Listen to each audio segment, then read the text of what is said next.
คนนี่เดี๋ยวตอนนะคะทุกคนเขาสู้เจ้าของกิ๊กซันในร่างสารเด้อมื้อนี้ก็คืองานกุ๊กกิ๊กสำเร็จแล้วทุกคนแต่ว่าตอนนี้เพิ่งทันอยู่ถึงงานชั้นสองที่ก็เคยถ่ายทุกเสาร์ทุกคนเบิ่งจะเชื่อแต่ว่ากับบ่ถ่ายคือเก่าตอนนี้ก็คือที่หากันแล้วจะเห็นทุกคนจอดรถเก้อีนี่แม่งไว้เขาต่างไม่เด้ง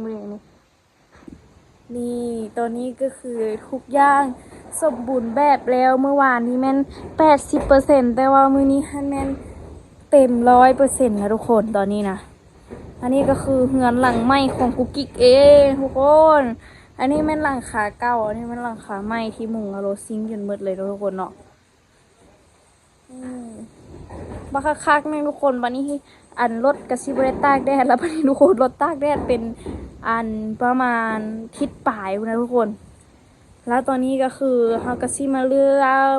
สรุปเงินเนาะทุกคนว่าจีเบิดไปเท่าไหร่ในการสร้างเฮือนทุกคนตอนนี้เฮือนกุ๊กกิ๊กก็คือสำเร็จแล้วทุกคนสูงแหงเลี้ยวไปบ่เห็นหยังแล้วบัดนี้ทุกคนบ่เห็นอันเดเลยบัดนี้นะเลี้ยวลงไปบ่มีหยังเลยเห็นแต่หลังคาเลยบัดนี้นะเฮือนหุ้นก็บ่เห็นแล้วทุกคนเห็นแต่น้อยเดียวนี่สำเร็จแล้วอยากขึ้นมึงดินี่แล้ววันนั้นเพิ่นก็พากันลงมาทางนี้แล้วทุกคนลงกลับมาทางนี้คือเก่าเก่งหากันเลิกจ้างเหี่ยทุกคนเครื่องยังบ่ได้เปลี่ยนไหมเพิ่งตีนก็ยังบ่ได้ปลดซ้ำฟ้าวขึ้นมาถ่ายคลิปปกตินี้สิปลดเลยแต่ว่ามื้อนี้บ่ได้ปลดเลยทุกคนยังอีกแผ่นหนึงแผ่นสุดท้ายไอ้ต้ยก็เฮ็ดซวยแล้วทุกคนเนาะมือแรงนี้ว่าสิพากันเชือดคอน้องเป็ดนะคะทุกคนตอนนี้ทุกคนกำลังพากันเฮ็ดใกล้สิแล้วอันนี้ทุกคนอีกแผ่นหนึ่งแต่ว่าทางกล้องค่ะกำลังจอดอีกเพราะว่าติดตาหน้าทุกคนแล้วกิ๊กสิลงไปรีวิวทางกล้องด้วยว่าเป็นจังใด PMC ตอนนี้ราคาเฮือนสำเร็จแล้วว้านี่เล่นกินอีกละเอาไอ้บอยพอดีไม่ได้ไปเอ็ดเวียกว่ะลาพักเองกินแล้วมั้ยเบ็ดอะเด้ออะเจ้าคิงว่ะเอาคิดคิดว่าขี้งัวมาเอ็ดแก้วก็ได้บนเลยทุกตีนไว้เดี๋ยวเราเมื่อไหร่ไม่ได้ไปโรงเรียนละคันใดมาไว้โอ้ยเกิดใส่ดานี่แม่นกำลังจอดดานี่กะใกล้สิแล้วละทุกคน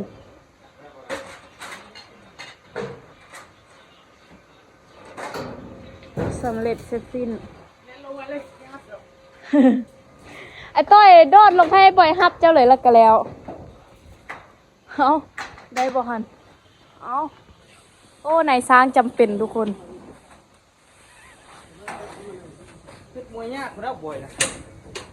นายสร้างจำเป็นไอ้นี่นะแล้วย้อนไอ้ต้อยเนาะ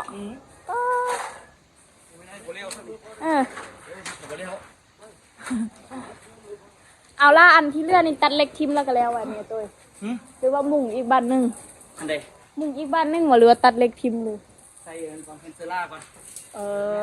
ปัดลมก่อนมึงย้อนไอ้ตัวนี้บ่แล้วแท้ๆทุกคนเลยโอ้เอาอย่างเล็กวะอันนี้มันใส่จอดอันนี้กะตอนแรกจะขึ้นมันเดี๋ยวไว้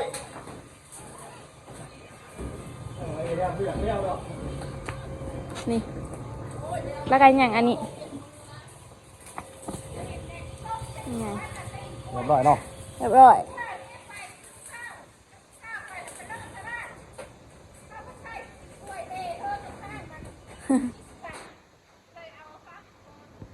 นี่ทุกคนอันนี้มันเหล็ก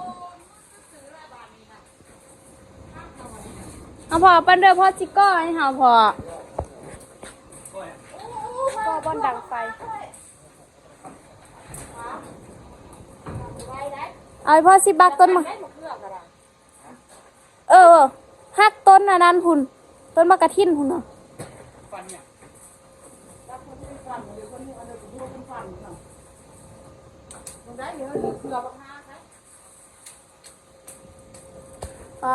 บ่เลยพอโอนเฮ็ดผู้เดียวทิศ1บ่แล้วไอ้ต้ยมาช่วยมือเดียวแล้วทุกคน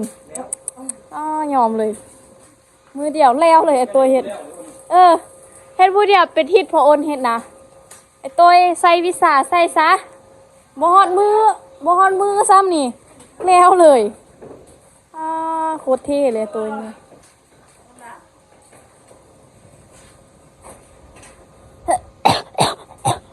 แล้วทุกคนสำเร็จแล้วงานนี้นะยังติดแผ่นเซล่าแล้วก็จบตัวนี้คักบ่ทุกคนเหินกิกแล้วเด้อแผ่นยาวขนาดเลยทุกคนทำไมเดือแผ่นหนึ่งเลยสำเร็จจะสิ้นปานทานค่ายเครื่องมือแรงอันเอาไหมยังนักแล้วมือแรงแล้วล่ะเฮ็ดทานค่ายเครื่องแช่งเจ้าแล้วก็แล้วหน่อยตัวเนาะอายานบอสนะเจ้ายุ่งเหรอแช่งในบ้านได้อยู่อันนี้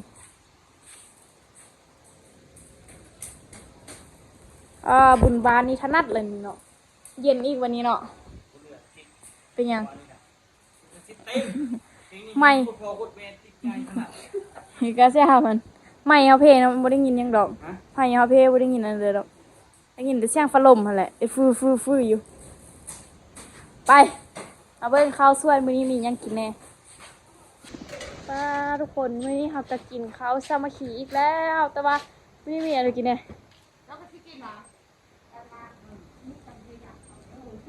เบิ้งไหมทุกคนแต่เมื่อยเกิบบ่ใส่อีกละเมตูนี่นะ เจี๊ยบเล็กแม่น่ะได้ไปหุงหม้อก็หนู อันนี้แม่นอันลาบปลายังแม่ หนุนกันละ ปลาข้าว เอาอีแม่เอ็ดวะไอ้ตัวเอ็นเดอร์แซฟคนหมู่อยู่นี่นะ ตื่นซีนนะเนาะ นี่พอซีมันแต่หมกหุ่งแล้วกะไม่เดือแกงปลามีแต่น้ำแกงหัวปลาวะแม่เอากินได้ตอนนี้นะมันกินแล้วพร้อมเพียงอย่างหน้าได้ นี่ผมเปิดผมกล้ากินเลย เด้บักโด แล้วโลผมกินเปิดโล โลกมากินด้วยเลย ต้องมากันแล้วพอยอกสิพอเข้าอยู่ บักโดว่าอย่าห้องเอาไอ้บอยมากินข้าวอ่ะ ก้มเย็นทานดินได้ที่โบราณมันยืนกินกล้วย มาควายจนหมดเครือ บ่อยทั้งหมดคือดินเยียบเอ็ดทางดินได้อยู่บ่เนี่ยเป็นแพะ นี่ก่อนเด็ก เหงาได้น้องไหมเนาะ นี่เด็กเอ็ดอาพี่ดูปาดเอา โค้งใส่กระเด้งโค้ง เนาะโกงใส่เนาะได้เนาะอุ่นอยู่กับตัวไอ้นี่อุ่นกัน อัน นี่บังมาเท่านั้น นี่เอาถึงเปิดพิธีละกินได้วันนี้นะ เอาไปนี่นะ ลุกว่ะ อันนี้กินได้ป่ะอันนี้นะ ปิ้งปลาน้อยเหรอ ใบอันนี้กินได้อีกเนาะ ไม่ก็ไม่ลบอยู่เนาะ ใช่ไปเลย กินไปก่อนกินไปได้ตอนเต็กเซอร์ไปวันกินซะ ไปวันเกิน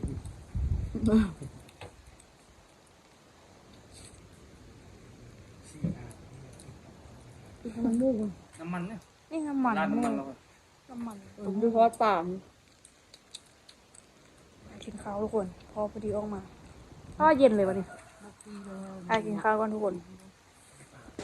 ป้าทุกคนนั่งขาแล้วบนแล้วทุกคนแล้วแต่โดนคุณแล้วทุกคนที่ห้าไปหับไปดีมาแล้วอันนี้ก็คือสรุปร่างขาเพิ่นมาล่างร่างขาในปิ้งเป็ดไฮตัวหนึ่งแล้วจะมีสร้างนำทุกคน อันนี้มันร่างขาแล้วล่ะแล้วล่ะได้ดีกันแล้วล่ะเพื่อนจ้ะได้นี่กันแล้วทุกคนยังแต่อัน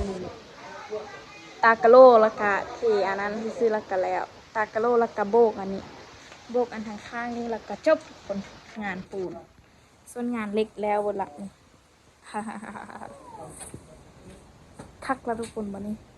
หัวบ่ต่ำแล้วให้มาเหือนกันแต่เราเทือให้มาเหือนหัวต่ำเติงแล้วก็ยังบ้อนล้างถ้วยเอาตู้สภาออกนี่ละค่ะสำเร็จเสร็จสิ้นภารกิจแล้วกันจบอันนี้มันสร้างคาซีแยกคาซีนะทุกคน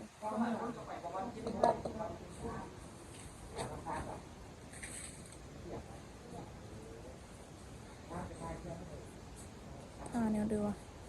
เฮ้อไปกับเอ็ดเป็นกันง่าย ทำอย่างนี้ง่าย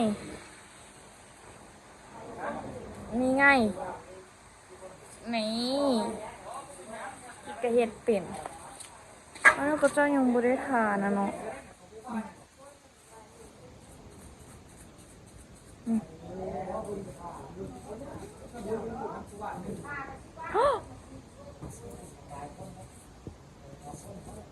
กินบุกเห็ดกินให้กระเจ้าเห็ดเอาไปแล้ววันนี้จากนั้นก็กินสร้างกำลังเดินทางมาอีกตัวหนึ่งมันบ่แล้วก็จบปะนั่นนะไปแล้ว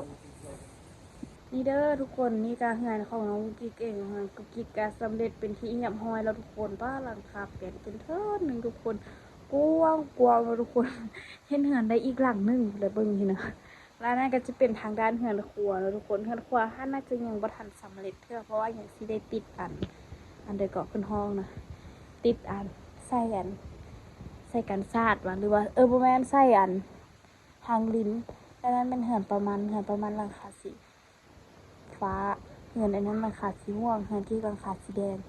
เหือนในปลาคุณกับสีแดงคือกันเป็นประมาณนี้เลยทุกคนหลังคาของเหือนโทแต่ละคนเหือนกิ๊กเดียวเห็นหลังคาของแต่ละคนเพราะว่าตอนนี้กิ๊กถ่ายคนบางจังแม่อยู่ในชั้น2ทุกคนเนาะอันนี้เป็นเหือนกิ๊กเองสำเร็จไปแล้วเราได้ทุกคนเด้อมื้อนี้คลิปนี้กิ๊กจะมาสรุปย้อนให้ทุกคนฮู้นำกันว่าเบิดในเท่าใดเนาะแต่ว่า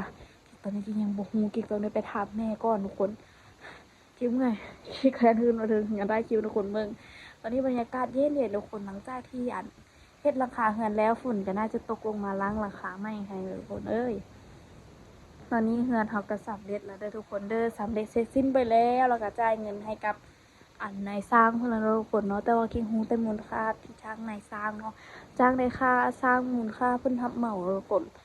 มันเมื่อไปที่7 ล้านปลายป่ะหรือว่าเท่าไหร่กี่กับบ่จื้อ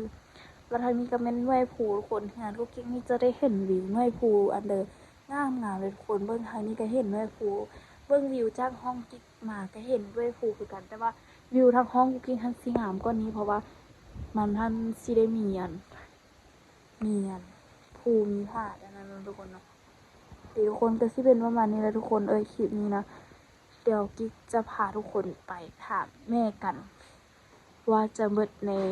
งบเท่าไรในการสร้างเรือนหลังนี้นะทุกคนเนาะในการสร้างเทิบกระลารถออกมาหรือว่าสร้างบอนโฮมไฮนะทุกคนเพราะว่าตอนนี้ฝนตกมาแล้วเรือนกุ๊กกิ๊กก็เป็นเรือนเก่าเรือนแก่เนี่ยทุกคนหลังคามันก็เริ่มหัวเริ่มอย่างเราทุกคนก็เลยต่อเติมใหม่เด้อทุกคนเด้อบ่ได้มีเงินมีคำอันเด้อทุกคนเพราะว่าแม่กิดอย่างพักหน้ายางแล้วก็เฮ็ดเรือนเบิ่งเรือนต้นไม้เบิ่งต้นมะม่วงเรือนเพิ่นเป็นตาแซ่บไปทุกคนเดี๋ยวคลิปนี้เอาไปบ่แม่นเดี๋ยวเอาไปถ้าฟังกันว่าอันสิมื้อมีงบเท่าไหร่เด้อทุกคนเดี๋ยวไปฟังแม่อธิบายกันแต่ว่าบ่ฮู้ว่าต่อไปกี่ซ่าหยังทุกคนเบิ่งรวดจับชมมันได้เลยน่าจะเฉลยทางท้ายคลิปทุกคนเด้อนี่ทุกคนนะนี่คือสืบต่อมื้อที่2แล้วทุกคนเนาะหลังคาใหญ่นี่คือแล้วละยังแต่หลังคาน้อยนี่ทุกคนยังแต่เฮือนครัวเพื่อที่สิบ่ให้ฝนตกใส่แถวล้างถ้วยล้างบ้วงทุกคนยังแต่ซ้ำนี่แหละเนาะทุกคนเนาะราคาเดี๋ยวแม่ออกมาแล้วสิมาสรุปเงินว่าหลังคาใหญ่นี่เฮาหมดไปเท่าใดหลังคาเฮาสำเร็จแต่เมื่อวานนี้สิถ่ายแต่ว่าเขาเจ้ากินเบียร์สรุปกิ๊กแซ่บปากหยังตอนนี้กิ๊กเจ็บปากกิ๊กเต็มตาเห็นแม่ยางมันนี่กินมันยังบ่มาใช่ไหมกิ๊กซื้อลาป่วยเดี๋ยวถ้าแม่มาสรุปเงินกันทุกคนตอนนี้เป็นตอนแรกของมื้อที่แล้วจากหลังคาเนาะเอาเบิ่งว่าสิเม็ดเงินเท่าไรทุกคนงบจะอยู่ในเท่าเดิมทุกคนแม่ที่มาละมาได้คลิปกันดูคลิปไปกันเด้อคลิปนี้มันสิจบแล้วตั้งแต่เมื่อวานนี่คุณว่าสิปิดเราบริปิดว่าสิถามแม่ว่าเหือนี่เบิดงบเท่าไรนี่เบิดนี่จาก10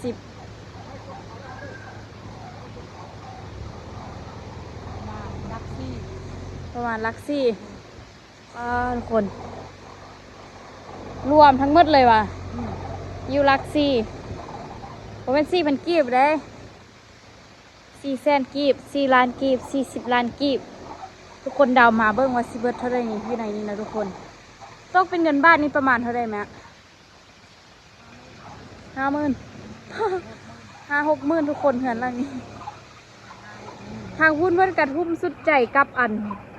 กับเพื่อนเพราะว่าทุกคนตั้งกาสิเกียมมือบุญบาน บุญเตรียมเนาะเอาเพื่อความสะดวก ความสะดวก ที่ตั้งใจเตรียมทุกคนบ้านแล้ว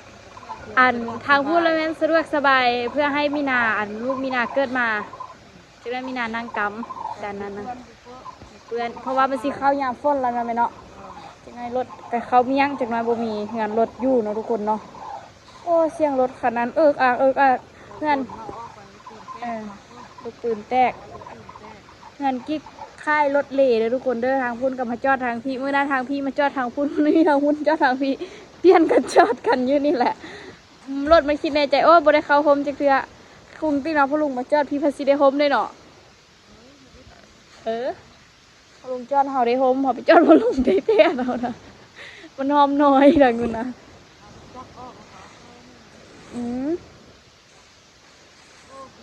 สำเร็จทุกคนกระเป๋าบางเลยหลังจากแล้วเหือนแล้วหมดแล้วอ่ะยังโบกยังอะไรเนาะยังโบกเหือนขวาทุกคนยังโบกเหือนขวาตอนนี้รู้สึกว่าเหือนขวาแม่นเหือนขวาแล้วเนาะตอนนั้นโบแม่นเหือนขวาตอนนั้นเป็นอะไร